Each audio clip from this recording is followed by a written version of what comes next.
चलिए जानते हैं देश और दुनिया की तमाम बड़ी खबरों को सिर्फ 5 मिनट में। लेकिन उससे पहले अभी तक आपने इस वीडियो को लाइक नहीं किया है तो लाइक कर दें और चैनल को सब्सक्राइब कर ले। आज राज्यसभा में संविधान पर चर्चा हुई, जिसमें अमित शाह नरेंद्र मोदी को कांग्रेस अध्यक्ष मल्लिकार्जुन खड़गे ने आड़े हाथ लिया और कहा नरेंद्र मोदी कायर है। तो वहीं अमित शाह ने राहुल गांधी को बच्चा बोला और कहा जाकर पहले राजनीति सीख कर आओ। आज राज्यसभा में डिबेट करते हुए भारत के प्रधानमंत्री नरेंद्र मोदी ने बोला कि भाजपा के रहते एससी, एसटी, पिछड़ा वर्ग और आदिवासियों के आरक्षण से कोई भी छेड़छाड़ नहीं कर सकता। देश में जब तक बीजेपी सत्ता में है तब तक संविधान को कोई आंच नहीं आएगी। आज मुस्लिम जनसभा को संबोधित करते हुए मुस्लिम धर्मगुरु तौकीर रजा अंसारी ने स्पष्ट कह दिया कि अब समय आ चुका है कि देश को एक मुसलमान प्रधानमंत्री मिलना चाहिए और वह कोई और नहीं बल्कि असदुद्दीन ओवैसी है।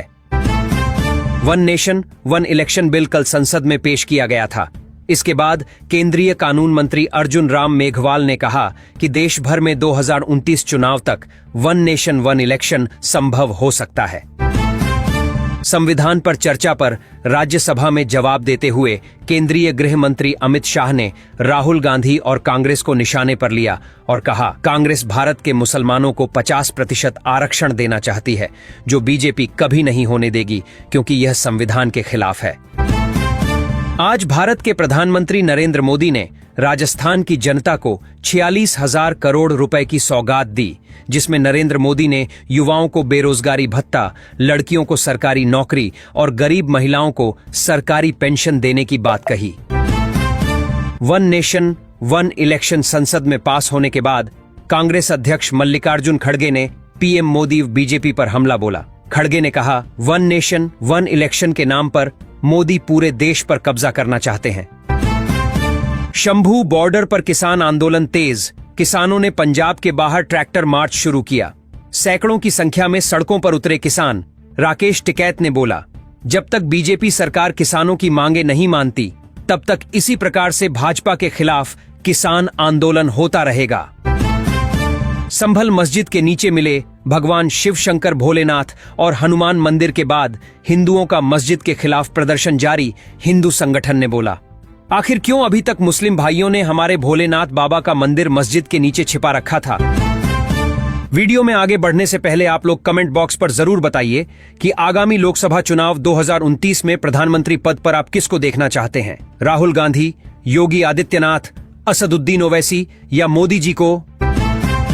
तमिलनाडु में हुई भयंकर बारिश की वजह से 70,000 किसानों की फसलें हुई बर्बाद, जिसके बाद प्रधानमंत्री नरेंद्र मोदी ने किसान फसल बीमा योजना के तहत किसानों की बर्बाद हुई फसलों की भरपाई करने का किया ऐलान। इस वक्त की सबसे बड़ी खबर, कोरोना वैक्सीन के बाद अब रूस ने कैंसर वैक्सीन बनाई, जिसके बाद पीएम मोदी ने रूस को दी बधाई। रूस के राष्ट्रपति व्लादिमीर पुतिन ने कहा कि हम जल्द इस कैंसर की वैक्सीन को भारत को भी सौंपेंगे। दिल्ली में एक बार फिर से प्रदूषण का स्तर खतरनाक स्तर पर पहुंचा। इसके बाद लोगों को सांस लेने में दिक्कत हो रही है। मौसम विभाग ने जम्मू कश्मीर, उत्तराखंड, उत्तर प्रदेश समेत 13 राज्यों में अगले 3 दिनों तक कड़ाके की ठंड का हाई अलर्ट जारी किया। संभल मस्जिद में मिले भगवान भोलेनाथ की शिवलिंग के बाद योगी आदित्यनाथ ने भेजा बुलडोजर, परंतु तत्काल एआईएमआईएम के नेता असदुद्दीन ओवैसी ने हाई कोर्ट का आदेश दिखाया और कहा बिना कोर्ट की इजाजत के मस्जिद पर बुलडोजर नहीं चलवा सकती है योगी सरकार। आज मीडिया से वार्तालाप करते हुए कांग्रेस नेता राहुल गांधी ने कहा कि हम वादा करते हैं कि आगामी दिल्ली और बिहार विधानसभा चुनाव में किसी भी हालत में बीजेपी की सरकार नहीं बनने देंगे और न ही ईवीएम से इलेक्शन होने देंगे। आज संसद में प्रियंका गांधी ने बोला बीजेपी सरकार सिर्फ और सिर्फ मतलब की राजनीति करती है। अगर वह वाकई में हिंदुओं से प्यार करती है तो बांग्लादेश में हो रहे हिंदुओं पे लगातार अत्याचार पर अमित शाह और नरेंद्र मोदी चुप क्यों बैठे हैं। दिल्ली विधानसभा चुनाव को लेकर आज दिल्ली की मुख्यमंत्री आतिशी ने चुनाव प्रचार शुरू किया और रैली में कहा कि अगर अरविंद केजरीवाल की सरकार फिर से बनी तो गरीब महिलाओं को 2100 प्रति महीना, लड़कियों को फ्री स्कूटी, लैपटॉप और मोबाइल देगी। आज बाबा बागेश्वर धाम सरकार के पंडित धीरेन्द्र कृष्ण शास्त्री ने हिंदू धर्म सभा को संबोधित करते हुए कहा कि अगर अकेले रहोगे तो कश्मीरी हिंदुओं की तरह भागना पड़ेगा, एक रहोगे तो धर्म विरोधियों को देश छोड़कर भागना पड़ेगा। चलिए जानते हैं देश और दुनिया की तमाम बड़ी खबरों को सिर्फ 5 मिनट में। लेकिन उससे पहले अभी तक आपने इस वीडियो को लाइक नहीं किया है तो लाइक कर दें और चैनल को सब्सक्राइब कर ले।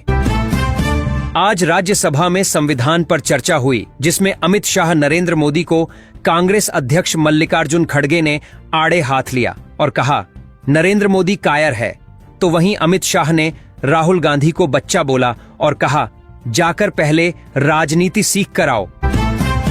आज राज्यसभा में डिबेट करते हुए भारत के प्रधानमंत्री नरेंद्र मोदी ने बोला कि भाजपा के रहते एससी, एसटी, पिछड़ा वर्ग और आदिवासियों के आरक्षण से कोई भी छेड़छाड़ नहीं कर सकता। देश में जब तक बीजेपी सत्ता में है तब तक संविधान को कोई आंच नहीं आएगी। आज मुस्लिम जनसभा को संबोधित करते हुए मुस्लिम धर्मगुरु तौकीर रजा अंसारी ने स्पष्ट कह दिया कि अब